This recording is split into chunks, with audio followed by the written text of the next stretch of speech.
Televistazo llegó hoy a la central hidroeléctrica de Mazar, que paró por completo su operación desde el mediodía porque el caudal del río Paute solo alcanza 26 metros cúbicos por segundo, cuando lo óptimo es de 141 metros. La ministra de Energía encargada, Inés Manzano, admite que con las actuales condiciones de generación no se podrá cumplir la reducción de cortes prevista en el cronograma oficial. Ecuador levantará un nuevo catastro minero, registro que no se actualiza desde el año 2018. Pachacutic, Avanza y Democracia Sí no tendrán listas de asambleístas nacionales por decisión de última instancia del Tribunal Contencioso Electoral. Una minga coordinada entre el municipio y la empresa privada sembrará 380,000 árboles el 24 de noviembre para recuperar parte de lo perdido por los incendios en Quito. 10 ecuatorianos, 9 de ellas mujeres, están en la lista de los 100 latinoamericanos más comprometidos con el cambio climático, según la lista creada por la organización estadounidense Pachamama y la agencia de noticias EFE.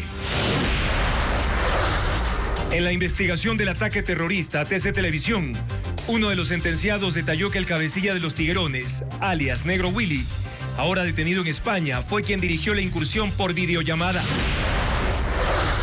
El Manta Fútbol Club aseguró su ascenso a la Serie A del fútbol ecuatoriano tras golear al equipo Vargas Torres.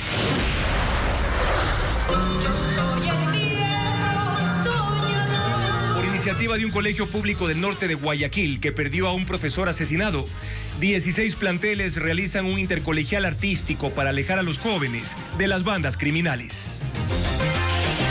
Buenas noches, amigos. Bienvenidos a una nueva jornada informativa aquí en Televistazo Estelar. El país en incertidumbre sobre un eventual cambio en el horario de los apagones tras la situación de las principales hidroeléctricas del Ecuador. Comenzamos.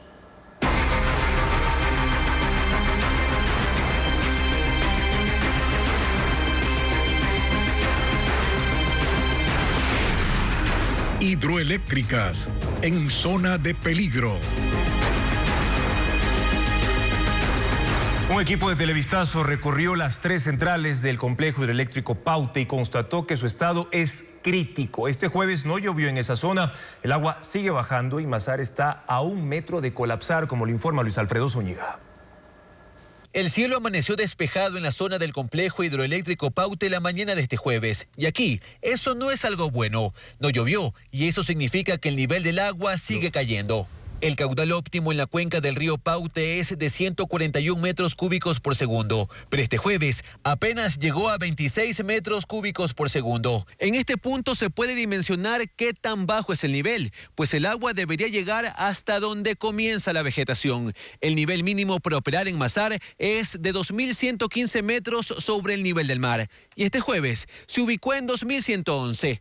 4 metros por debajo. El operador de electricidad SENACE ya advirtió que si la cota baja a 2.110 metros, se perderá una de las 2 turbinas de la central. El martes Mazar trabajó todo el día y el miércoles durante 21 horas. Este jueves, con el nivel de agua en 2.111, pararon la operación por completo desde el mediodía. Y cuando acá hay problemas, también los hay 30 kilómetros más allá en Pautemolino, porque su embalse se alimenta de las aguas que llegan desde Mazar. La cota de la represa Daniel Palacios está a 4 metros del mínimo y genera la mitad de su capacidad de 1.100 megavatios. Y la cadena de estragos se arrastra hasta Sopladora, la más alejada, que para operar requiere las aguas de Pautemolino, que recibe de manera subterránea. Lo ideal es un caudal de 150 metros cúbicos por segundo, pero solo llegan 60, y la cota está a 2 metros del mínimo.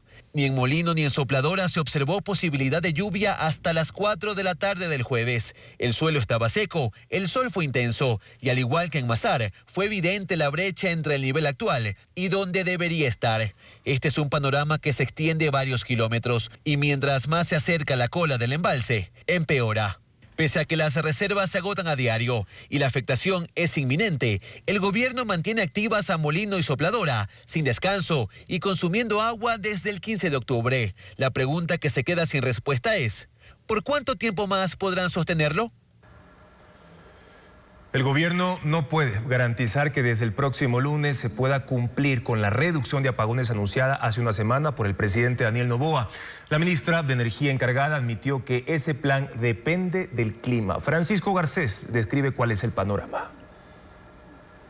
El gobierno puso en duda que la próxima semana se pueda cumplir el ofrecimiento del presidente Daniel Noboa de reducir paulatinamente el tiempo de los apagones a 6 horas la próxima semana y a 4 horas la siguiente.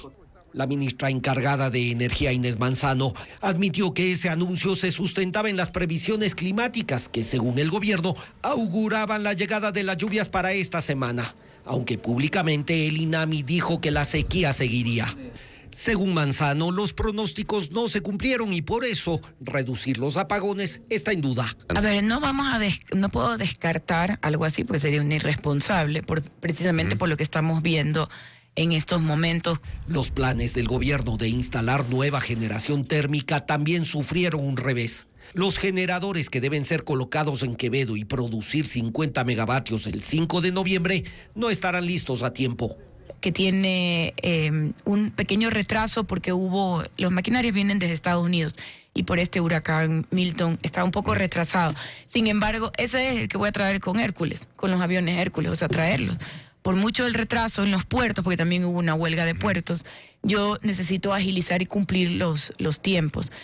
La ministra no dio más detalles de la operación de transporte de los 20 generadores comprados ni el tiempo que tomará. El hecho cierto es que no entrarán en operación la primera semana de noviembre. Hasta el mediodía de este jueves, al embalse de la hidroeléctrica Mazar solo le quedaba 1 metro de agua disponible para generar antes de llegar a su límite mínimo. Ese embalse ha caído 1 metro por día durante esta semana. Y la situación en Coca-Codo Sinclair es igualmente crítica. Por tercer día consecutivo, el caudal del río Coca es de 97 metros cúbicos por segundo. Con esa cantidad, la hidroeléctrica genera 380 megavatios, solo 1/4 de la energía que puede producir. El acuerdo ministerial emitido por la cartera de trabajo no es suficiente para la implementación de la propuesta del pico y placa eléctrico. Se requiere, según sus proponentes, que el país sea dividido en 2 zonas, donde se garantice la provisión de energía permanente durante 4 días. Y sobre esto todavía no hay un pronunciamiento por parte de las autoridades. La propuesta del pico y placa eléctrico que fue presentada por la Cámara de la Pequeña y Mediana Empresa de Pichincha no es aplicable únicamente con el acuerdo que emitió el Ministerio de Trabajo. Según los proponentes, se requiere que las autoridades dividan al país en 2 zonas energéticas. De hecho, plantearon la siguiente división. Cada zona tiene requerimientos energéticos similares. La división no es geográfica, sino por distribuidoras. Y sin ello, la propuesta no funciona. Una zona tendría que acogerse al horario laboral de lunes a jueves, de 7 de la mañana a 5 de la tarde, y la otra de jueves a domingo en el mismo horario. Sin embargo, el acuerdo ministerial señala que queda a discreción del acuerdo que logre cada empresa con sus trabajadores el horario, y así no funciona la propuesta. Todos los que están dentro de una zona deberán modificar sus jornadas al mismo esquema. De esta manera, cada zona tendría durante 4 días, durante 96 horas, energía continua, sin apagones. Pero mientras tanto, ¿qué pasa en la zona que no esté en sus días de suministro garantizado? Las empresas estarían en un régimen de descanso, por ende no consumirían electricidad, y los hogares dentro de los racionamientos que dispongan las autoridades. Esto se prevé que redunde en un ahorro para las generadoras porque se entiende que el consumo caería en 500 megavatios en cada uno de los 3 días de descanso. Ese ahorro es el que permitiría, según los proponentes del pico y placa, abastecer los jueves a todo el país, porque las 2 zonas tendrían actividad laboral, es decir, necesitarían energía de forma ininterrumpida. Este plan se lo ha trabajado desde abril, cuando se presentaron los primeros apagones del año, y lo expusieron ante la Subsecretaría de Transmisión del Ministerio de Energía. Dicen estar sorprendidos por la falta de respuesta que complemente el paso que ya dio el Ministerio de Trabajo. Acotan que su propuesta no ha quedado desfasada ante la agudización de la crisis energética. Sin embargo, reconocen que si se llegara a paralizar alguno de los complejos hidroeléctricos, su aplicación se complicaría porque ya no habría manera de asegurar ese requerimiento de energía continua por 96 horas que se propone.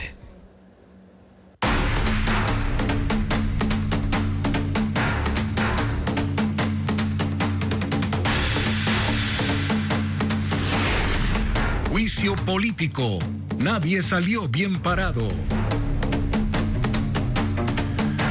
El gobierno asumió como un triunfo el juicio político a la ministra del Interior, Mónica Palencia, pese a que su gestión es duramente criticada, incluso por quienes no apoyaron su destitución y censura.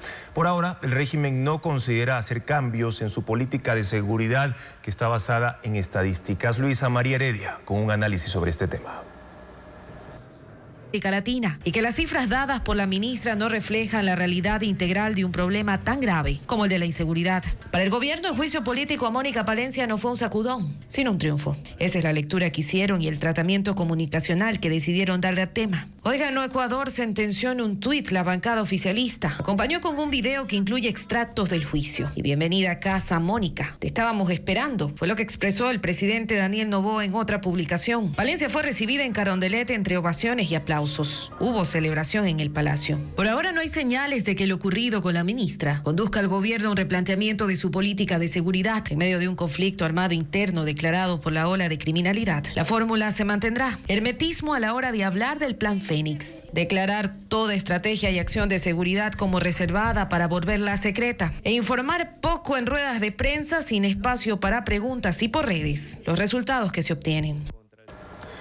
El correísmo se anotó otra derrota con la no censura de Mónica Palencia. La bancada de la Revolución Ciudadana impulsó el juicio político a la ministra del Interior debido a la crisis de inseguridad que vive el país. Una difícil realidad que es producto de una administración pública y política que favoreció a la delincuencia y que comenzó cuando ellos eran gobierno.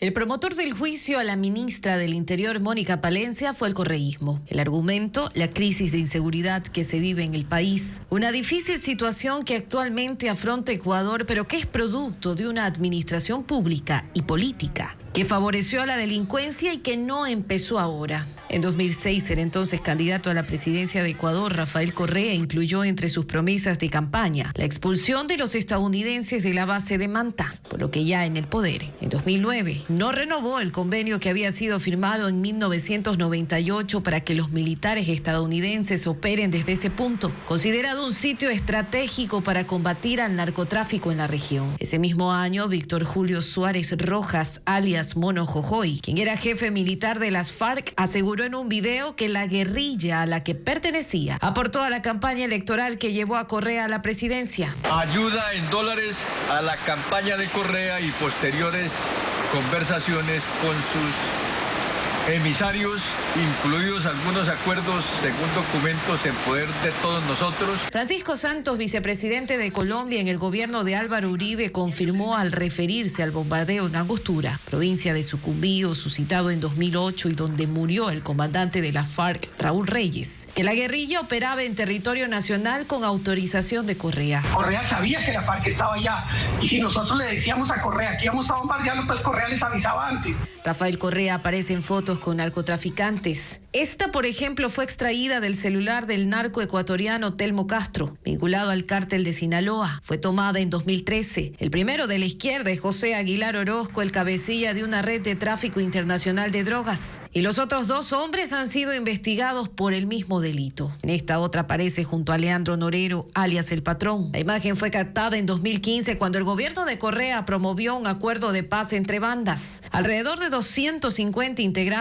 de los Latin King y Ñetas se afiliaron al movimiento Alianza País a raíz de eso. De hecho, el líder de los Latin King, Ronnie Aliaga, llegó a ser asambleísta, aunque actualmente es prófugo de la justicia. Norero era el líder de los Ñetas, pero hay más hechos en el registro. En 2008, la asamblea de mayoría correísta concedió el indulto a personas detenidas por transportar droga. Menos de 2 kilos. Más de 2.000 reos fueron liberados. Y un día antes de dejar la presidencia, en 2017, Rafael Correa firmó un decreto ejecutivo para hacer lo mismo con otros 3.000 presos vinculados al narcotráfico. En 2013, su gobierno creó la tabla de consumo de drogas, que regula las cantidades de 7 sustancias que una persona puede portar, sin que sea acusada de microtráfico. Son todas acciones que contribuyeron a llevar a Ecuador al punto en que se encuentra, sumido en una ola de criminalidad y con una guerra entre narcos, que a los gobiernos siguientes les tocó enfrentar.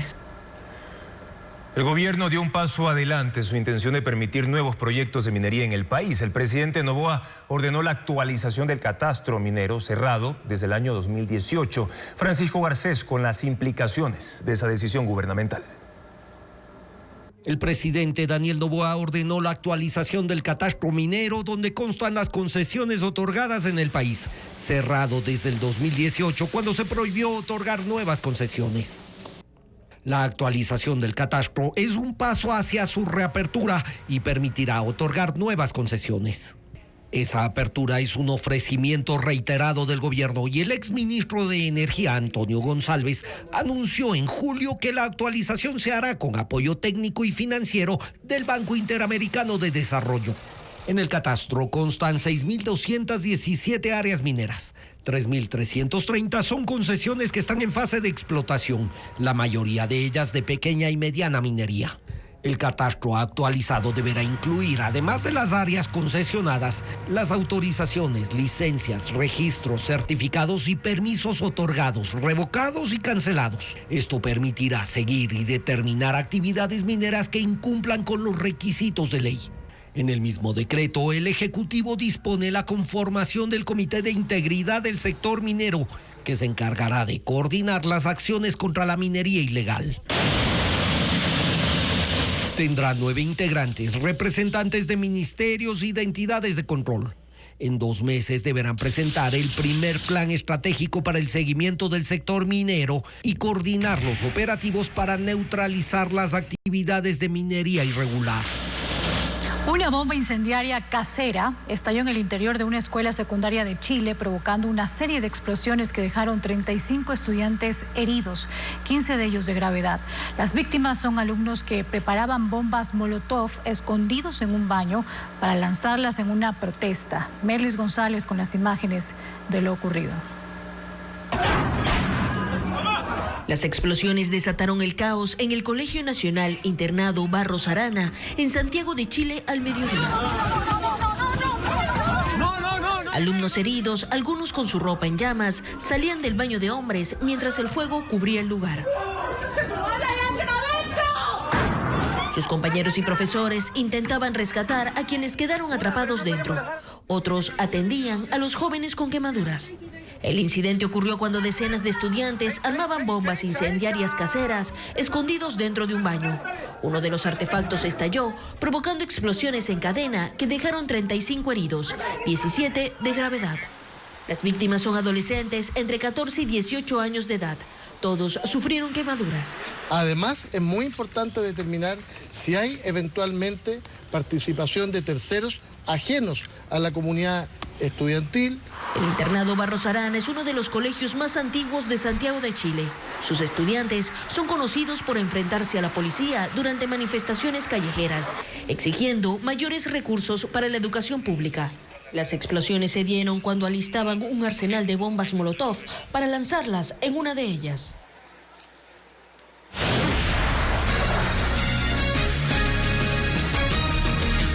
Hay varias vías cerradas en el país, tanto en la región amazónica como en la sierra, pero también en la costa. Así que tomen nota de cuáles son las vías alternas que ya fueron habilitadas por el Ministerio de Obras Públicas. La primera de las vías afectadas está en Los Ríos, en Babahoyo, justo en los llamados puentes gemelos, por sobre los cuales pasa el 40% de la carga portuaria que llega hasta Guayaquil. Los trabajos de mantenimiento se llevan a cabo en el puente que lleva desde Babahoyo hacia Guayaquil, es decir, el puente gemelo 1. Y como ruta alterna se ha habilitado un carril en el puente gemelo 2, que por ahora está soportando el peso de todo el tráfico del sector. En el oriente, el Ministerio de Obras Públicas informa que hay 2 vías cerradas, una en Sucumbíos y otra en Napo. En realidad son la misma vía que recorre 2 provincias distintas y une a Lago Agrio en Sucumbíos con Baeza en Napo. El cierre es para el tráfico pesado de más de 3 ejes que tiene prohibido circular por ahí desde las 7 de la noche hasta las 5 de la mañana. Como ruta alterna está la vía Lago Agrio, Coca, Loreto, Baeza. En la sierra, en Loja, la carretera Loja-Vilcabamba está siendo intervenida para tratar de solucionar un socavamiento que se produjo recientemente y que se llevó medio carril de la vía. Acá no hay ruta alterna, porque los vehículos están circulando por un solo carril, con todas las precauciones del caso.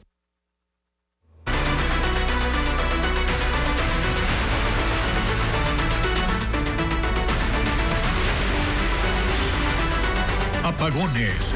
¿Cómo cambió mi vida? Televistazo sigue mostrando cómo los ciudadanos se adaptan en sus labores diarias para paliar los efectos negativos por la falta de energía todos los días. Gabriel Pumazunta, productor de helados en Salcedo, y Andrés Molina, administrador de un gimnasio, cuentan cómo los apagones han cambiado su vida. Los helados de Salcedo pues ha sido una trayectoria del cantón reconocida a nivel del país y a nivel mundial. Tenemos problemas con la energía eléctrica que nos ha causado mucho daño. Primero se nos ha quemado 3 equipos, luego el equipo de refrigeración, la cual que nos ha costado para la reparación alrededor de $1.200. El momento que se nos va la luz, eso se echa a perder. Producíamos antes alrededor de 5.200 diarios. Hoy en estos momentos por este tipo de problemas hemos tenido que bajar a un 40-50%. Absolutamente todas las máquinas funcionan en base a electricidad. Tenemos el compresor que utiliza la energía, tenemos el banco de hielo, el batidor, tenemos la licuadora, tenemos la selladora. Absolutamente todas son las que utilizan energía eléctrica. El problema no solamente es de fábrica, el problema son los clientes, porque con estos apagones en todo el país, pues los clientes han tratado de reducir los pedidos. Y nosotros como gimnasio también nos está afectando en cuanto a la clientela. Los clientes ya no acuden al gimnasio justamente por los apagones. Nosotros aquí nos mantenemos con focos recargables, pero sin embargo a veces no nos solventan. La gente del alrededor tampoco se acerca al gimnasio porque todo está oscuro afuera. Bueno, realmente sí nos afectó. De nuestros clientes, un 30-40% se han ido, no han regresado.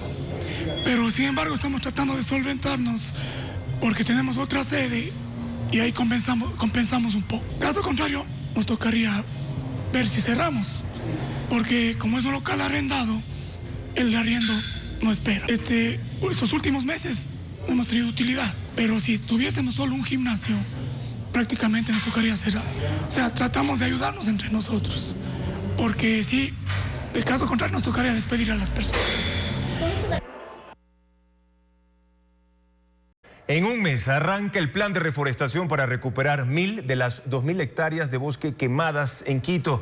Empresarios, colectivos sociales, universidades, estudiantes y la ciudadanía en general llevarán a cabo una minga para plantar al menos 400.000 árboles en esas zonas afectadas que son parte de esta iniciativa, que le explica a continuación Hernán Higuera. 2.000 hectáreas de bosque se perdieron en Quito por los incendios. Ha pasado un mes y según los estudios hechos por 8 universidades, el suelo se ha enfriado y es momento de limpiar y reforestar las 10 áreas que quedaron devastadas. El 24 de noviembre empezará una minga colectiva que plantará 380.000 árboles que cubrirán al menos unas 1.015 hectáreas. Son plantas nativas conocidas como pusupato, cholán, árboles de pumamaqui, nogal, aliso, guava, arrayán y yalomán. Digamos, tenemos bastantes voluntarios, aproximadamente, dependiendo del lugar, entre unos 500, 600 voluntarios por sitio, de estos 10 puntos estratégicos que les había mencionado. 200.000 árboles son de los viveros municipales y 180.000 donados por 36 empresas privadas que se unen a la campaña Quito Más Verde que Nunca. La organización Cascos Verdes de las Naciones Unidas también se suma a esta campaña. Aportarán con formación y capacitación para los voluntarios. La minga de reforestación marcará el inicio de las fiestas capitalinas. El objetivo es que hasta el 2025 se planten 500.000 árboles. Y para ello el municipio espera la donación de la empresa privada para recuperar sus bosques, laderas y sitios icónicos como el Panecillo. Instituciones educativas, públicas y privadas, empresas y colectivos sociales barriales son parte de la minga por Quito. El municipio organiza los grupos de trabajo y reparte las zonas de forestación. Aún se requiere la donación de unas 120.000 plantas, abono, hidrogel y mano de obra para que la ciudad empiece a recuperar sus espacios verdes. La tormenta tropical Trami causó estragos en el norte de Filipinas con lluvias, inundaciones y deslizamientos de tierra que provocaron 26 muertos y decenas de desaparecidos. La región de Bicol fue la más afectada. Más de 2.000 rescatistas entre bomberos, defensa civil y miembros de la Guardia Costera de Filipinas trabajan para socorrer a miles de personas atrapadas en las inundaciones provocadas por la tormenta Trami en el norte de ese país asiático. El temporal inició el martes y continúa causando estragos. Al menos 350 casas resultaron destruidas y 3.500 personas han sido rescatadas. La policía filipina reporta 26 muertos en las provincias de Sorsogon, Albay, Camarines Sur y otras localidades. Los decesos ocurrieron por ahogamiento, deslizamientos de tierra y por árboles caídos. Las autoridades hablan de decenas de aldeas que no cuentan con luz ni agua y en ciertas zonas las casas y vehículos están rodeados por toneladas de fango que se formaron por la ceniza del volcán Mayón que cayó a inicios de semana. 163,000 habitantes de la región de Bicol continúan en refugios. Se vieron obligados a huir después de que el agua entró en sus viviendas.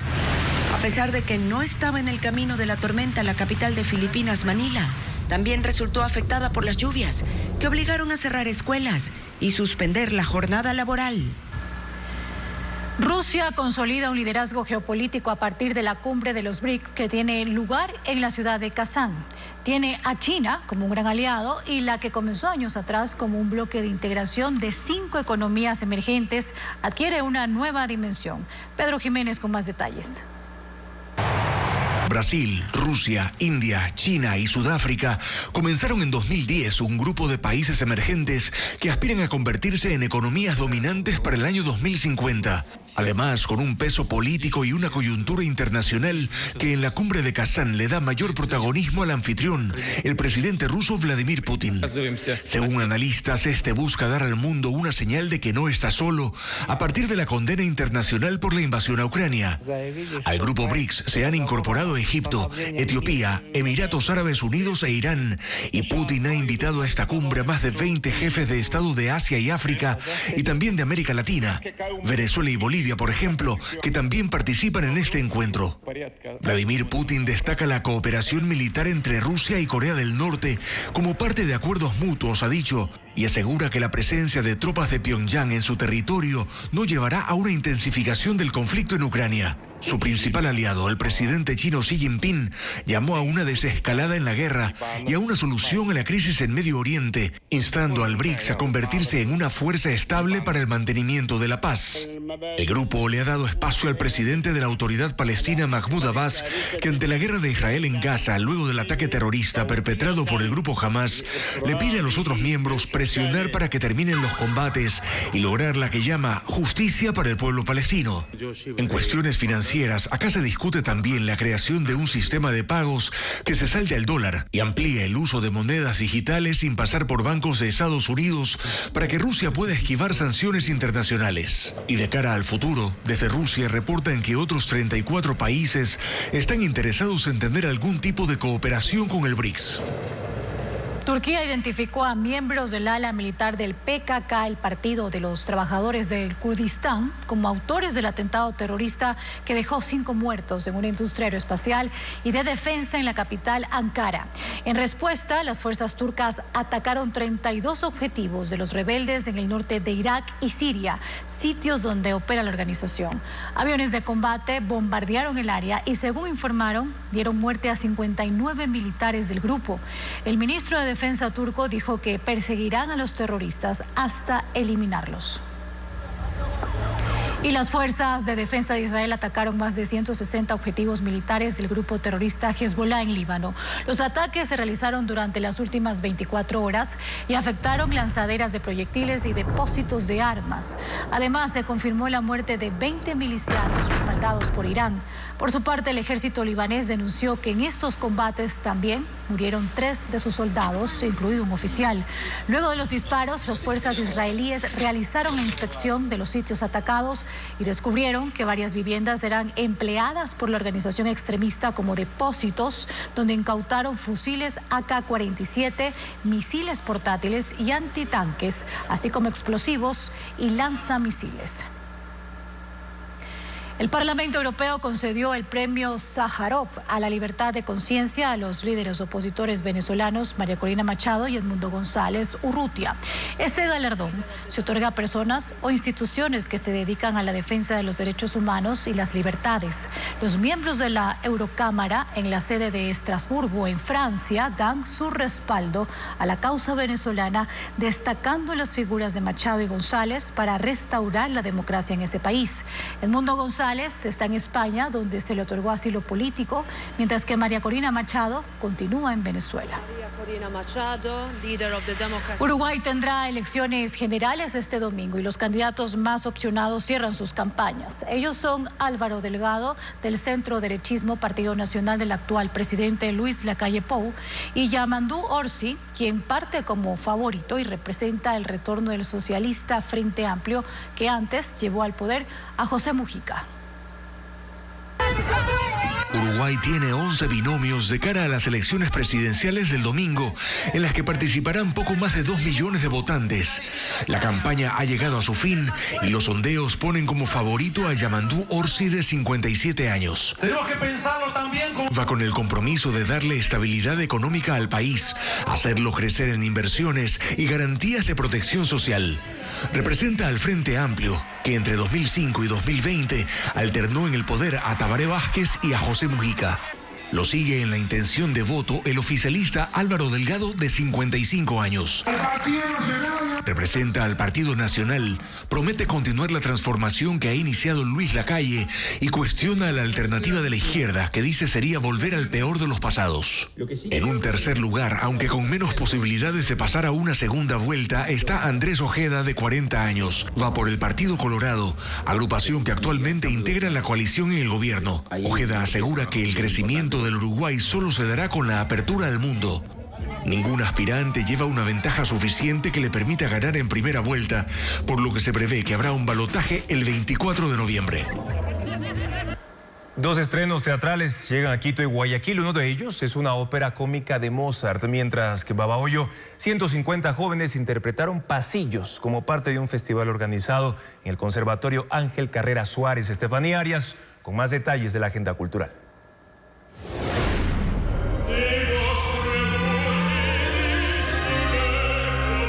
Dos jóvenes, Ferrando y Guglielmo, apuestan con su amigo Don Alfonso sobre la fidelidad de sus prometidas. Optarán por disfrazarse y seducirlas para ponerlas a prueba. Così fan tutte es una ópera cómica considerada una de las obras maestras de Mozart, que será interpretada por la Orquesta Sinfónica de Guayaquil en el Teatro Sánchez Aguilar en San Borondón. La dirección escénica está a cargo de Luisa Cuesta y la dirección musical es de Íñigo Pirfano. Las funciones serán el viernes 25 y sábado 26 a las 20 horas.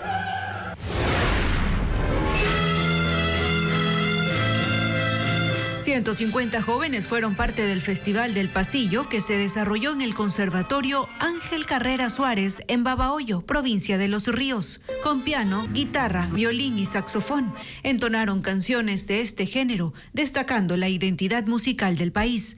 Obras del Ruiseñor de América, Julio Jaramillo y Medardo Ángel Silva fueron parte del repertorio. Como alma en pena. Por eso a Emma la criaron sus tías. La felicidad de Paulina y José por su primera hija se oscurece cuando la pequeña comienza a desarrollar plumas. ¿Será una maldición familiar? La culpa no es de los pájaros. Llegará al Teatro Patio de Comedias en Quito. Las funciones serán el viernes 25 y sábado 26 a las 19 horas y domingo 27 a las 18 horas. 10 ecuatorianos aparecen en la lista de los 100 latinos más comprometidos con la acción climática 2024. Líderes sociales, empresariales, científicos y políticos están en esta nómina que desde hace 7 años se da a conocer de manera anual. Carla Delgado revela de quiénes se trata. 10 ecuatorianos fueron seleccionados en la 6ª entrega de los 100 latinos más comprometidos con la acción climática 2024. La lista se publicó este jueves por el Día Internacional contra el Cambio Climático. Líderes sociales, empresariales, científicos, políticos y periodistas son escogidos cada año por la ONG ambientalista Sachamama y la agencia EFE. La elección es el resultado de un proceso de nominación de candidatos en las que intervienen más de 20 organizaciones sociales y ambientales, que relievan su impacto en la lucha ambiental y las soluciones aportadas a la emergencia climática. De la lista de los 10 ecuatorianos, 9 son mujeres, entre ellas la líder indígena Nemo Huihuita, de la comunidad Guarani, que ha luchado más de una década en contra del extractivismo en la Amazonía. Me siento muy honrada como mujer guarani y mi compromiso es seguir en este trabajo de acciones que cambien el pensamiento de la gente, que cambien hoy, porque nosotros estamos aún para salvar nuestro planeta. Belén Páez, presidenta de la Fundación Pachamama, que durante 23 años ha defendido los derechos territoriales de los pueblos indígenas y a la par promueven modelos de desarrollo alternativos.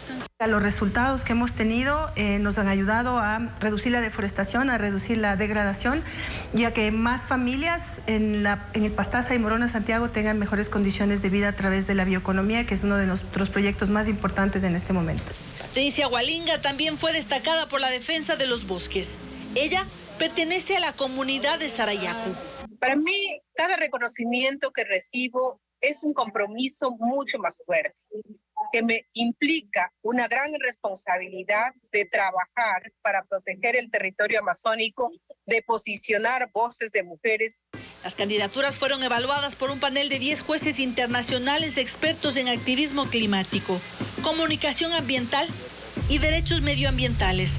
En la lista de personajes aparecen el cantante colombiano Carlos Vives, el Papa Francisco y la joven activista de los océanos, Olivia Mendle. Un incendio forestal en el sector Zamora-Huico Alto, al sureste de la ciudad de Loja, ha arrasado con 95 hectáreas de vegetación. En ese territorio, 45 bomberos y militares también trabajan de manera intensa para controlar las llamas y evitar que sigan avanzando. El incendio rodeó la montaña alrededor de la 1 de la tarde de este jueves en el sector de Zamora-Huico Alto, al sureste de la ciudad de Loja. Las llamas consumieron pinos, achupayas y yachipas, además de extenderse a 2 hectáreas de árboles de aliso. Desde el centro se podía ver una densa columna de humo. Yo sí me asusté porque de todas maneras, mire cuánta vegetación, cuántos animalitos, y yo sí me fui en llanto porque uno cuida la naturaleza. El fuego llegó a solo 2 kilómetros de 30 viviendas asentadas en las laderas. Bomberos y militares realizaron hoyos de 10 centímetros para evitar la propagación. Un militar fue atendido tras sufrir picaduras de abejas y se encuentra estable. Según la Secretaría de Gestión de Riesgos, hasta el momento se han consumido 95 hectáreas. La policía ha detenido a una persona acusada de provocar el incendio. Alias Negro Willy es considerado por la Fiscalía como el autor intelectual del ataque armado al canal TC Televisión en Guayaquil en enero de este año. En septiembre fue vinculado a la causa y procesado por terrorismo. Luisa Mayredes informa que según testimonios de los sentenciados en ese caso, él los dirigió durante la incursión vía celular.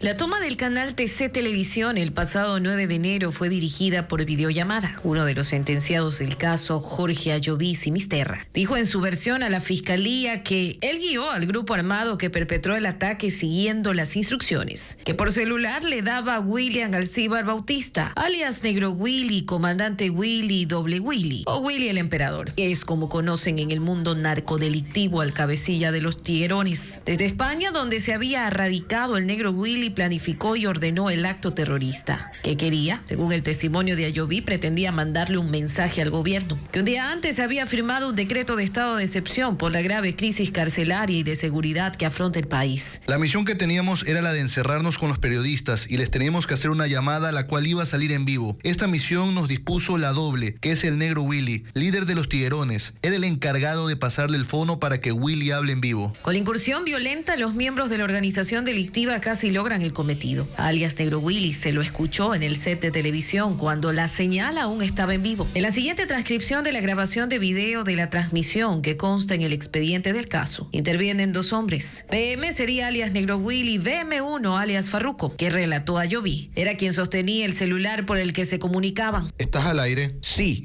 Estamos al aire para que sepa qué es la mafia, que no se juega con la mafia. Hágale la presentación con la firma. Párate, colabora, habla la firma, escúchala. El ingreso de la Policía Nacional a las instalaciones del canal impidió que alias Negro Willy le hable directamente a las cámaras. El 21 de septiembre fue vinculado al proceso como autor intelectual del acto de terrorismo. Se le giró una orden de detención y una alerta de Interpol que llevó a su detención en España. William Alcíbar Bautista es un ex guía penitenciario, de acuerdo a inteligencia policial. Fue reclutado por los choneros para ingresar objetos prohibidos a la penitenciaría del Litoral. Escaló rápido en la organización y se hizo cargo del tráfico de drogas dentro del penal. Poco tiempo después, con su hermano alias Ronco, conformaron la banda de los Tiguerones. Reclutaban a otros guías para la venta de droga en las cárceles, especialmente en Esmeraldas, y crearon un escuadrón de extorsionadores y sicarios.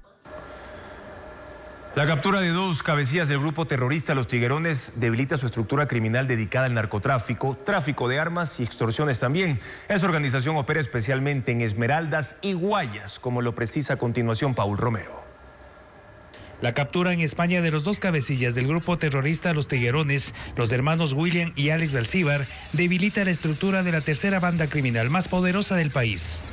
Según información de inteligencia militar y policial, está implantada en Esmeraldas, Guayas, Manabí y Pichincha. Tiene alianzas con el grupo disidente de las FARC Hurrías Rondón y el cártel mexicano Jalisco Nueva Generación para controlar las actividades del narcotráfico en la frontera norte entre Esmeraldas y Nariño. Son aliados de los Lobos y por el control de territorio se han enfrentado violentamente con los choneros.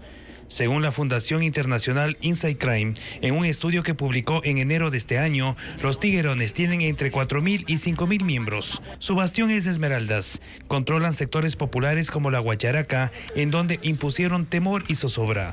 Aquí existían murales con la imagen de alias Comandante Willy, un ex guía penitenciario, retratado en las paredes del barrio para marcar su territorio. En 2023, la Fuerza de Tarea Conjunta Esmeraldas, integrada por militares y policías, ingresó a esta zona y eliminó los murales. El 19 de agosto, la Fuerza de Tarea allanó la vivienda del cabecilla de la banda, en la parte más alta de la Guacharaca, que tenía piscina y otras comodidades, pero logró escapar. Esta banda criminal se financia mediante el narcotráfico, tráfico de armas, extorsión y sicariato, y así lo publican sus integrantes con desparpajo en letras de canciones difundidas en redes sociales. Según el Observatorio del Crimen Organizado, los Tiguerones manejan una doctrina de tipo paramilitar. La captura de los hermanos Alcíbar, que desde España coordinaban las actividades delictivas en Ecuador, crea incertidumbre entre los integrantes de esta organización. Los sistemas de inteligencia no tienen certeza sobre quién puede suceder a alias Comandante Willy, uno de los 18 objetivos de alto valor del bloque de seguridad.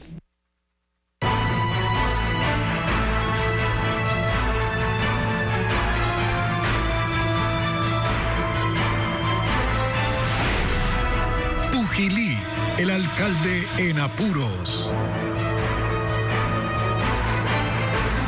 En el segundo informe sobre las denuncias que rodean al alcalde de Pujilí, José Arroyo, Televistazo le cuenta sobre un extraño asalto al vehículo municipal con disparos de por medio y los problemas judiciales que enfrenta por no pagar sus deudas. Sus detractores sospechan que la gestión del alcalde tiene relación con grupos delictivos. Según la denuncia presentada en contra del alcalde de Pujilí, José Arroyo, hay la sospecha de que lava dinero y que detrás están grupos de delincuencia organizada. Además de las acusaciones por presunta corrupción en los contratos de obras, un hecho hasta el momento no está claro. El pasado 4 de junio, 3 funcionarios municipales que iban en el vehículo asignado al alcalde fueron asaltados. Les robaron más de $12,000 que tenían en efectivo y dispararon al carro. El alcalde sacó un comunicado asegurando que son especulaciones infundadas y cuestionando la información publicada por Diario La Hora y otros medios locales. Pero la policía entregó el parte firmado por el coronel que los auxilió. El oficial relata. El ciudadano Stalin Garzón indica haber recibido $12,200 por el pago de unas obras de arte entregadas. Se dirigen al restaurante. Al momento de estacionar el vehículo, son abordados por 2 sujetos que con amenazas y usando armas de fuego proceden a sustraer el dinero. Se puede observar que el vehículo presenta un impacto de proyectil de arma de fuego. El policía indica que llamó a las unidades especializadas, pero no pudieron continuar con el procedimiento porque Garzón, director administrativo del municipio, no quiso presentar la denuncia. denuncia. El vicealcalde y 3 concejales pidieron información por escrito. El alcalde rechazó la solicitud. Contestó: vuestro requerimiento se advierte que es improcedente e ilegal, por tanto procedo a ordenar el archivo del mismo. En la sesión del Consejo Cantonal insistieron. Al día siguiente del asalto, usted comentó aquí justamente antes de empezar la sesión del Consejo que el día anterior habían disparado a su vehículo. Conversamos con el señor conductor y sí, justamente corroboró. Habían asaltado, nos indicó las fotografías del vidrio perforado por un impacto de bala. A mí el señor director jamás me mencionó que había un disparo. Yo no tengo nada que ocultar. Dios ha de ver. Después de que sucedió esto, ¿ustedes hicieron arreglar ese carro? No. Por los días del asalto, el alcalde estaba en aprietos económicos. Un juez de Cotopaxi ordenó el embargo de sus bienes por su reiterado incumplimiento en el pago de una deuda de $9,000. Y no es la única. La cooperativa Chibuleo lo demandó por no pagar 2 créditos adquiridos un mes antes y un mes después de su posesión. Debe $22,000 y $17,000 respectivamente. En uno de los casos tiene audiencia de conciliación el próximo 29 de octubre. El tribunal del caso Metástasis escuchó este jueves más de 200 audios encontrados en los teléfonos celulares del narcotraficante asesinado Leandro Norero. Incluso se puede escuchar la voz de algunos procesados.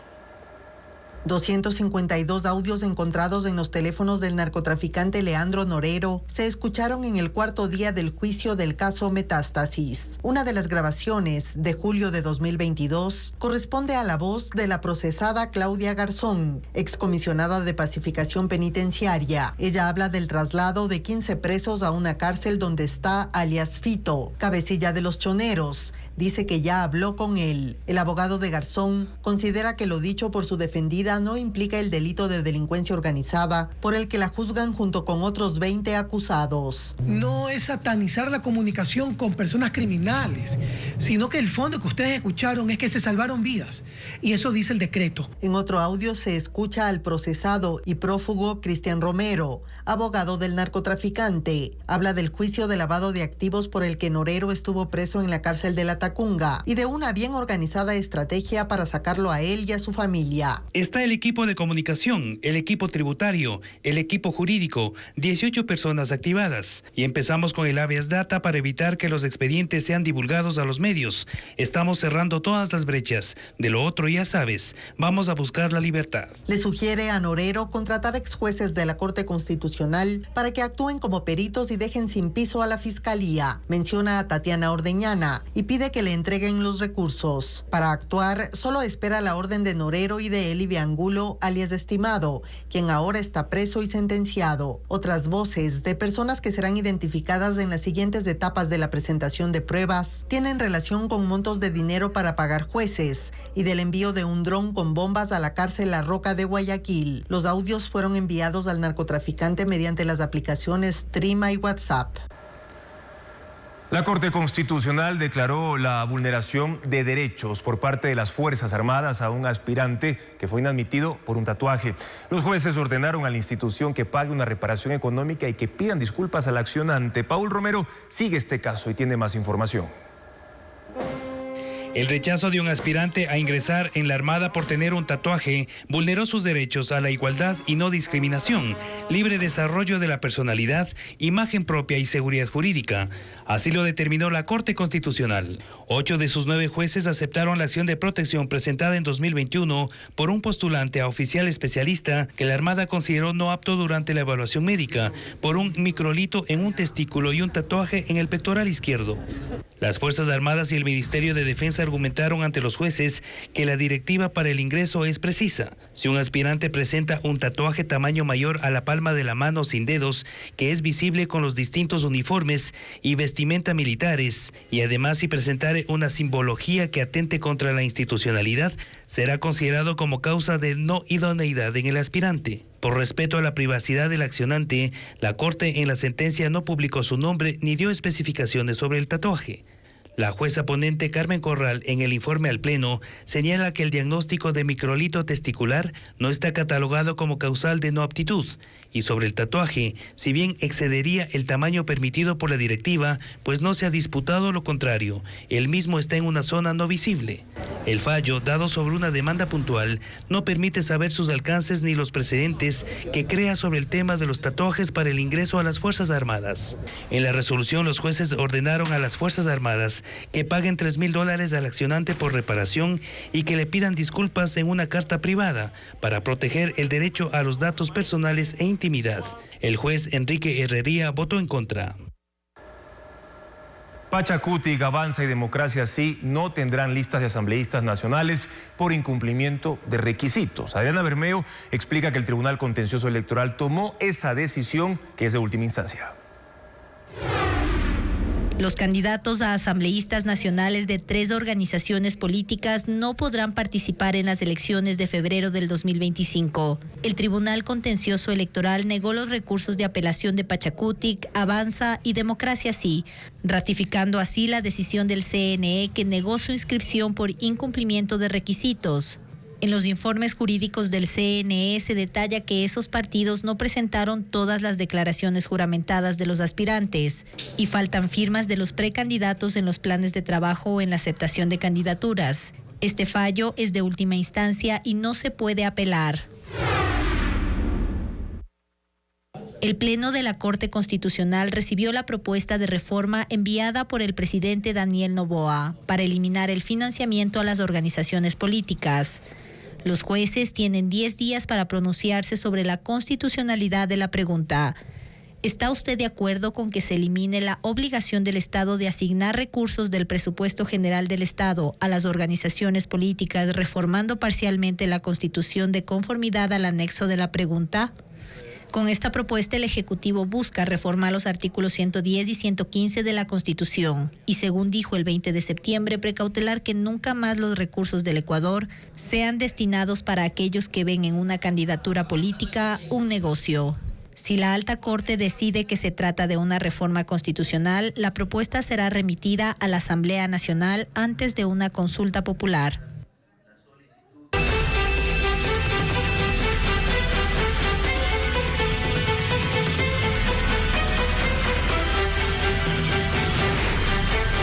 Trabajo. Llegó el pico y placa. El sector productivo cree que el gobierno tendrá que modificar necesariamente los horarios de cortes de energía para poder aplicar los cambios temporales de la jornada laboral. Señalan que el acuerdo ministerial tendría poco sentido si, por ejemplo, se proponen horarios de trabajo de 7 de la mañana a 5 de la tarde, pero con apagones programados precisamente en ese horario. El acuerdo ministerial dice que una empresa puede laborar de 7 de la mañana a 17 horas, durante 4 días a la semana. Pero ¿qué pasará con los cortes de energía que por ahora están programados cada día en 2 bloques de 4 horas? El pico y placa energético no coincide con los cortes de energía programados y los empresarios consideran que así la propuesta del gobierno pierde consistencia. Este acuerdo por ahora no tiene ninguna alineación o no está alineado para nada con la realidad que estamos viviendo.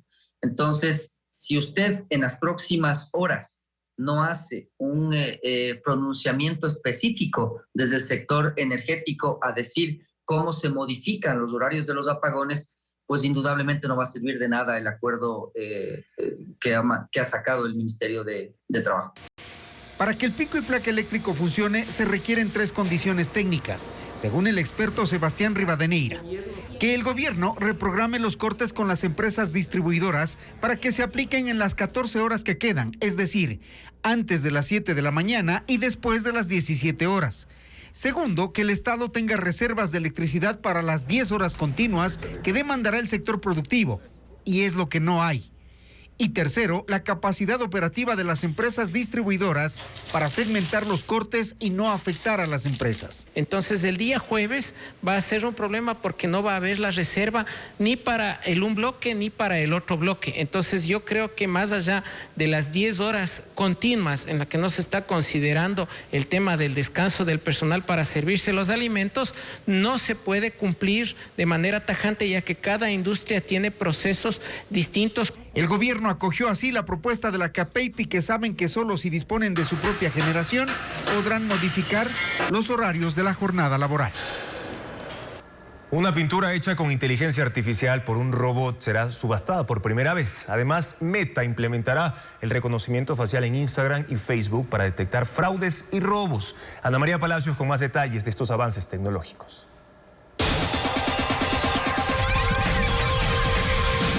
Una pintura hecha con inteligencia artificial por un robot será subastada por primera vez.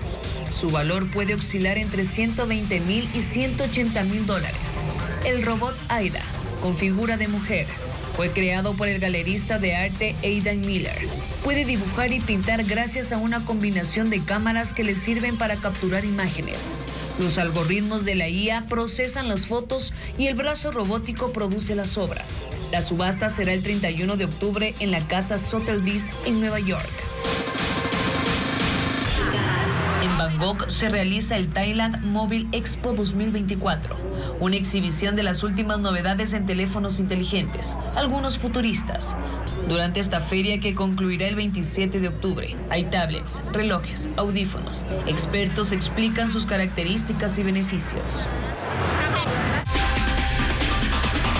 Meta implementará el reconocimiento facial en Instagram y Facebook para detectar fraudes y robos. La actualización estará centrada en la gente con miles de seguidores. Los estafadores usan imágenes de figuras públicas para llevar a los usuarios a sitios web fraudulentos. Para comprobar que la publicación es auténtica, se empleará reconocimiento facial. Si se confirma la estafa, la publicación será eliminada. El Black Friday chino doble 11 obligó a las empresas a aumentar la mano de obra y extender el tiempo de operación ante la alta demanda. Incluso durante el primer día de descuentos, una compañía despachó 300,000 pedidos. En China se inició el festival de compras Double 11, más conocido como el Black Friday chino. La alta demanda obligó a las empresas a aumentar la mano de obra y a extender el tiempo de operaciones para la entrega de paquetes a los consumidores. Empresas como estas en el primer día de descuentos enviaron 3,000 pedidos. Una de las compañías de mensajería en Shanghái, que tiene un convenio con 150 marcas, envió 3 millones de entregas express a diferentes ciudades y recibieron 2,5 millones de paquetes para distribuir en la ciudad. Para los ciudadanos chinos, esta temporada de descuentos les permite aumentar sus ingresos porque existe mayor oferta de empleo. Un colegio del noroeste de Guayaquil hizo de la música su escudo contra la violencia. Se trata de la unidad educativa Leonidas García. Ahí se llevó a cabo el primer intercolegial de la música ecuatoriana, donde participaron 16 centros públicos. Fue un tributo para el docente Galo Balseca, cuyo crimen enlutó a esa comunidad, como lo relata Bessie Granja.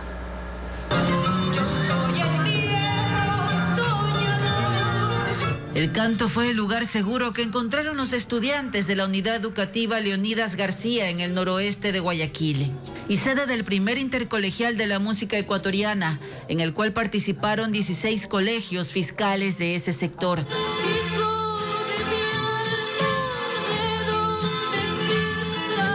Esta comunidad educativa logró encontrar algo de alivio en este arte, tras el crimen de su docente Galo Balseca, quien tenía 56 años, 15 de ellos en la institución. Él fue asesinado en diciembre de 2023 cuando iba a su casa en un bus. No fue un hecho fácil de superar, admite Mercedes Guadamut, compañera del profesor y coordinadora del intercolegial, que fue hecho en tributo a este docente fallecido. Cuenta que desde ese entonces volcaron sus esfuerzos en devolver esperanza y autoestima a sus 3.987 alumnos, que vivieron meses de angustia por el miedo a la violencia criminal. Esto fue un aliento porque todavía lo llevamos en el alma a nuestro compañero, ¿no? Entonces, a través de este proyecto, de realizar este concurso, incentivar a nuestros alumnos de aquí para que ellos participen, mis alumnas que participaron en el coro, que lo hicieron maravilloso, ellas dicen, señorita, dice, en algo podemos salir a la luz, nuestro colegio, de lo amargo que pasamos. En el patio de la institución, 16 alumnos de los centros educativos pasaron al escenario. Amy Gamarra, alumna de Leonidas García, interpretó la canción de los Andes y fue la ganadora del evento.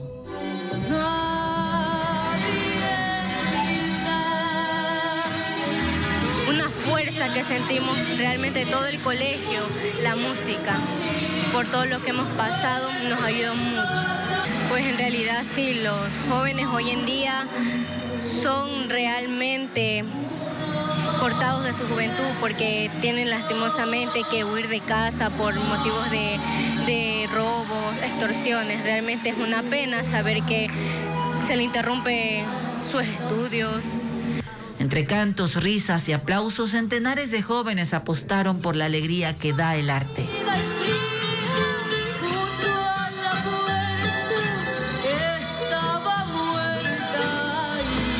Y así finalizamos esta emisión de Televistazo. Mañana en contacto directo estarán el politólogo Simón Pachano para analizar la propuesta del presidente de la República de quitar el financiamiento estatal a los partidos políticos, un proyecto que está en la Corte Constitucional. Además, Andrea Endara, experta en migración y derechos humanos, para analizar el perfil del volumen de los ecuatorianos que están dejando el Ecuador y que se refleja en el récord de detenciones en la frontera entre México y Estados Unidos. Amigos, las noticias a toda hora en ecuavisa.com, información verificada con el sello de Televistazo. Buenas noches.